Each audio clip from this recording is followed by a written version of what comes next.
وزیر اعظم عمران خان کا کہنا تھا کہ چین نے ایکسپورٹ کو بڑھایا، ان کا ملک ترقی کرتا گیا، ترکی کو بھی IMF کے پاس جانا پڑتا ہے۔ اردوان نے ترکی کو تبدیل کر دیا، انہوں نے ایکسپورٹ بڑھائی۔ اردوان نے کہا ہماری 3 ترجیحات ہیں: برآمدات، برآمدات اور برآمدات۔ 60 کی دہائی میں پاکستان کی سمت درست تھی، ترقی کے سفر میں منزل اور سمت کا تعین ضروری ہے۔ حکومت سنبھالی تو برآمدات کے مقابلے درآمدات زیادہ تھیں۔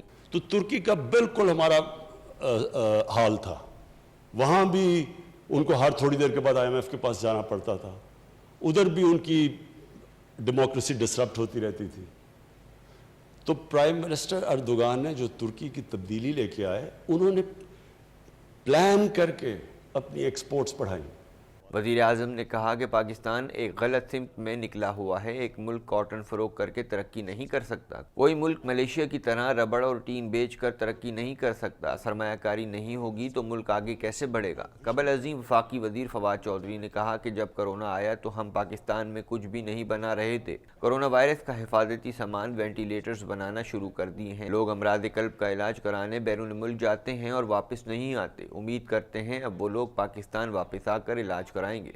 26 فروری کو جب کووڈ کا کیس آیا تھا، ہم اپنے ماسک نہیں بنا رہے تھے، ہم امپورٹ کر رہے تھے۔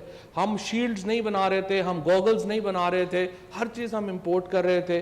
اور آپ کے اس ویژن کے نتیجے میں سر، نہ صرف یہ کہ ہم نے اپنے سینیٹائزرز، ماسک، شیلڈز اپنی بنانی شروع کی، بلکہ ہم نے وینٹیلیٹر جیسے سوفسٹیکیٹڈ مشینز بھی پاکستان کے اندر بننا شروع ہوئیں۔